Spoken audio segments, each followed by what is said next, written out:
अगली चीज आती है आपकी इन्वोल्यूटरी मैट्रिक्स।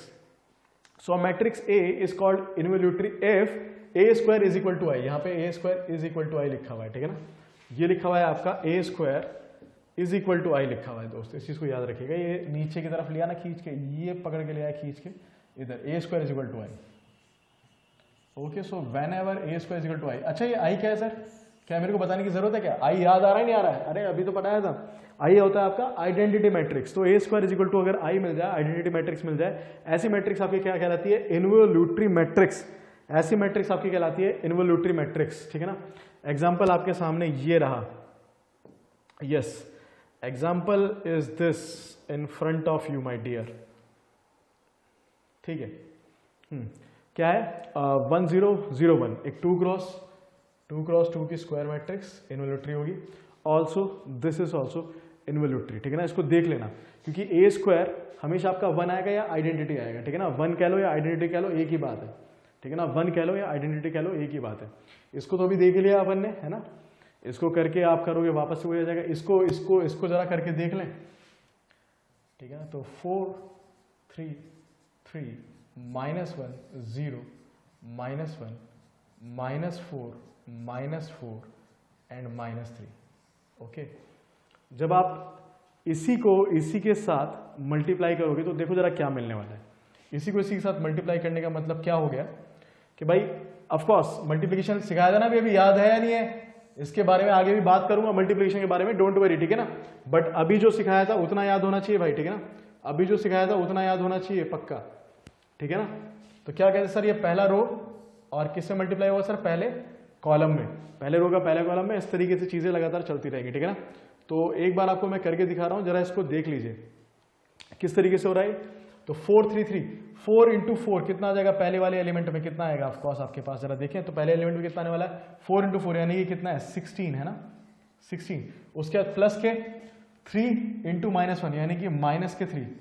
उसके बाद प्लस के 3 इंटू -4 यानी कि माइनस के 12। तो 16 -3 -12 कितना आ गया भाई? कितना आ गया भाई? तो पहला एलिमेंट क्या आ गया इसके अंदर? 1। समझ में आ रही नहीं आ रही बात? पहला एलिमेंट क्या आ गया इसके अंदर? 1। दूसरा एलिमेंट जरा करके देखना, दूसरा एलिमेंट क्या आ रहा है? दूसरा एलिमेंट यहाँ पे, यानी कि पहला एलिमेंट आ गया इसके अंदर 1। यहाँ पे लिख दूं मैं अलग से, ठीक है। मैं यहाँ पे इस मैट्रिक्स को बनाता जा रहा हूँ और यहाँ पे मैं इसकी वैल्यूज लिखता जा रहा हूँ, ठीक है ना। क्लियर? यहाँ पे मैं इसकी वैल्यूज लिखता जा रहा हूँ। दूसरे एलिमेंट के लिए क्या?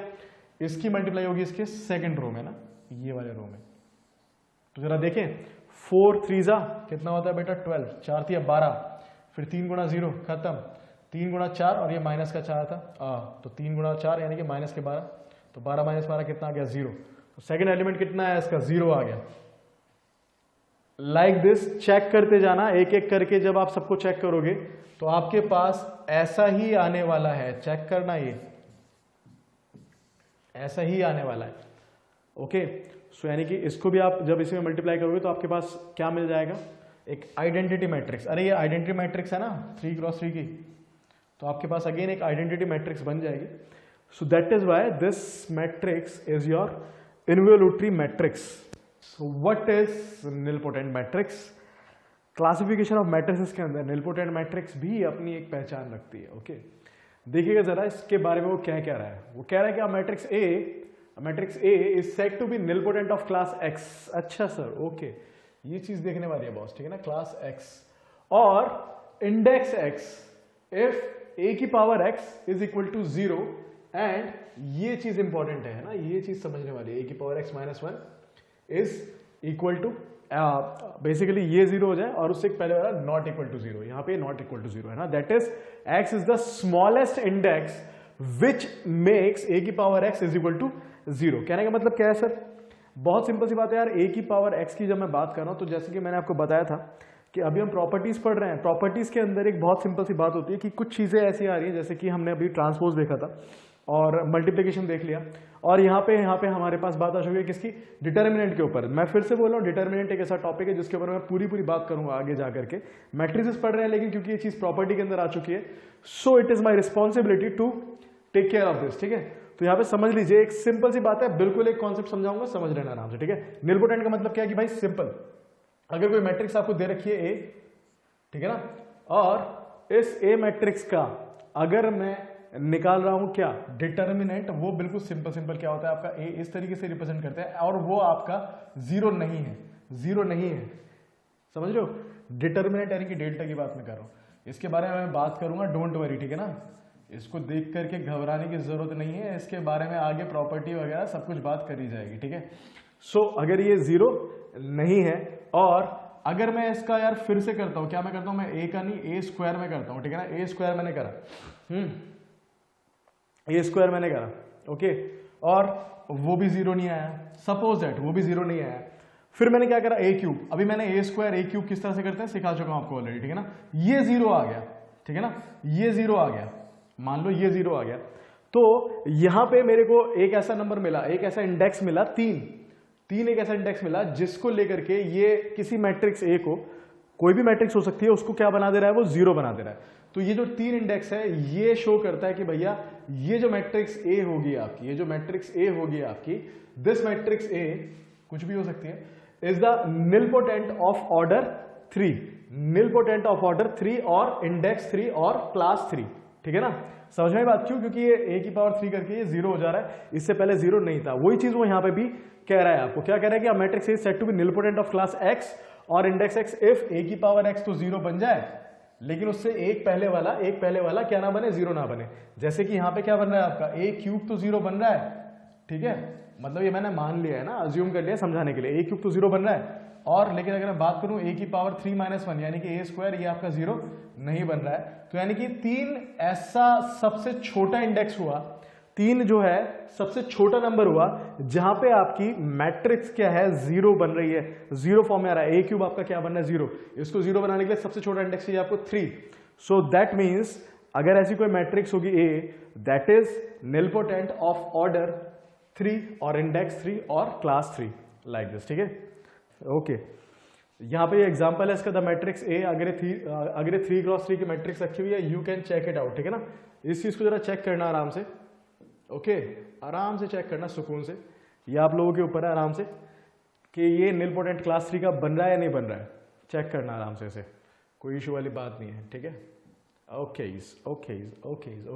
क्या करेंगे अपन, ए देख लेंगे, जीरो नहीं आ रहा है, उसका क्या, ए का मतलब क्या है, डिटर्मिनेंट। अगेन इस वाले क्वेश्चन के लिए मैं डिटर्मिनेंट का यूज करूंगा, उसके लिए मैं बात करूंगा आगे, कोई दिक्कत वाली बात नहीं है, ठीक है। इसका निकालेंगे वो जीरो नहीं आएगा, उसके बाद ए स्क्वायर निकालेंगे that is also not zero, A cube अगर कर दोगे तो इसका जीरो आ जाएगा फॉर श्योर, ठीक है ना। इसके लिए पूरा का पूरा डिटर्मिनेंट बताना पड़ेगा, इसलिए एज ऑफ नाउ सिर्फ इस चीज को मैं टेकन बाय ग्रांटेड लेकर के चल रहा हूं। आगे जब मैं इसको एक्सप्लेन करूंगा तो वहां से इस चीज को आप समझ सकोगे, कोई इशू वाली बात नहीं रहेगी, ठीक है। Okay, so now the next type of matrix is singular matrix. Singular matrix again important, singular matrix क्या होती है sir, if the determinant, again वही टर्म आ गई डिटर्मिनेंट, घबराने की जरूरत नहीं है, बताऊंगा कि डिटर्मिनेंट होता क्या, प्रॉपर्टीज भी बताऊंगा। If the determinant of a matrix is zero, अगर ये जीरो हो जाए then matrix is called as singular matrix. Determinant का साइन इस तरीके से शो कर देते हैं, ऐसे जैसे आप बनाते हो ना मॉडुलस, वैसे, या डेल्टा इस तरीके से लिख देते हैं, डेल्टा भी लिख दो, कोई दिक्कत वाली बात नहीं है, ठीक है ना। इज जीरो, एग्जाम्पल के लिए क्या है आपका ये 6, सिंपल सी बात है यार, डिटर्मिनेंट बताता भी हूं मैं आपको, सिंपल क्या होता है, इस तरीके से क्रॉस मल्टीप्लीकेशन होती है, 6 × 1 6 - 3 × 2 6, 6 - 6 = 0। ये हमेशा एक स्क्वायर मैट्रिक्स का निकलता है। यहां पे मैं ये थोड़ी सी लिबर्टी लेकर के आपको समझा सकता हूं, एक स्क्वायर मैट्रिक्स का निकलता है, ये 2x2 की एक स्क्वायर मैट्रिक्स है, तो इसका आपने क्या निकाल लिया, इसका आपने डिटर्मिनेंट निकाल लिया, ठीक है ना। अगर 3x3 की होती तो सिंपल सी बात है, इसके लिए मैं अच्छे से पूरी कहानी बताऊंगा आपको, लेकिन सिंपल अभी के लिए आप ये समझ लीजिए कि 2x2 का आपने ऐसे निकाल दिया, ठीक है ना। 3x3 का, 4x4 का, या बाकी के भी जो हायर ऑर्डर के मैट्रिसेस बनेंगे आपकी स्क्वायर मैट्रिसेस, कैसे निकालेंगे उसके बारे में बात करेंगे। As of now singular matrix की प्रॉपर्टी है ये, ठीक है, और सिंगुलर मैट्रिक्स होती क्या है उसको समझाने के लिए मैंने इसको डायरेक्टली यूज कर लिया है, ओके। इसको समझाने के लिए मैंने इसको डायरेक्टली यूज कर लिया, hopefully you are getting this, ठीक है ना, hopefully you are getting this. चलिए आगे बढ़ सकते हैं अपन, okay. Next thing is if determinant is not zero then matrix is known as non singular. Simple सी बात है यार, अगर आपका डिटरमिनेंट अगर नॉन जीरो होगा तो फिर मैट्रिक्स भी कैसे हो जाएगी आपकी, नॉन सिंगुलर मैट्रिक्स हो जाएगी, बहुत सिंपल सी बात है, ठीक है। उसके बाद अगली चीज वो क्या कह रहा है, अगली चीज वो कह रहा है next thing is like this only, okay. He saying if matrix is singular then its inverse does not exist. भाई साहब ये फिर से बात एक आ चुकी है क्या सर, अभी आपके दिमाग में आ रहा होगा सर ये इनवर्स क्या है सर, एग्जिस्ट नहीं करता है सर। यहाँ पे फिर से मैं थोड़ी सी लिबर्टी लेकर के एक चीज समझाना चाहूंगा आपको कि बेटा ए इनवर्स का फॉर्मूला, बस अभी फॉर्मूला देख लो, इसके बारे में मैं अच्छे से आगे बात बताऊंगा, डोंट वरी। ए इनवर्स का फॉर्मूला क्या होता है आपके पास, 1 upon determinant of A, 1 upon determinant of A dot adjoint A. घबराना मत, सब बताऊंगा अभी, ये इसको हम बोलते हैं एडजॉइंट ए।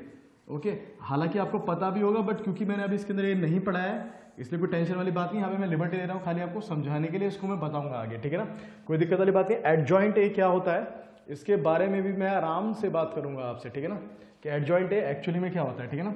तो इसके ऊपर ज्यादा परेशान होने की जरूरत नहीं है, ये देख लो जरा, ये क्या है, डिटर्मिनेंट ऑफ ए। तो जब भी ए इनवर्स निकालना पड़ता है इसके अंदर क्या आता है, 1 अपॉन डिटर्मिनेंट ऑफ ए। अब अगर ये डिटर्मिनेंट ऑफ ए ही 0 हो गया, अब अगर ये 0 हो गया तो क्या भाई ये इनवर्स हो सकता है क्या, किसी भी चीज के नीचे 0 आ जाए, किसी को भी अगर आप 0 से डिवाइड करोगे क्या हो जाता है वो, क्या हो जाता है वो बताना जरा, किसी को भी अगर 0 से डिवाइड करने चले गए तो क्या हो जाएगा, that will result in infinite, और we can say the undefined, है ना, क्या हो जाती है वो चीज, अनडिफाइन हो जाती है। तो यानी कि सिंपल सी बात है सर, इनवर्स के फॉर्मूले में मेरे पास डिटर्मिनेंट नीचे आ रहा है, तो यानी कि अगर मेरे पास सिंगुलर मैट्रिक्स हुई तो जाहिर सी बात है उसका डिटर्मिनेंट तो 0 आना ही आना है, और जैसे ही उसका डिटर्मिनेंट 0 आना है तो मेरे पास इनवर्स एग्जिस्ट ही नहीं करना है, यानी कि इनवर्स मेरे पास होगा ही नहीं।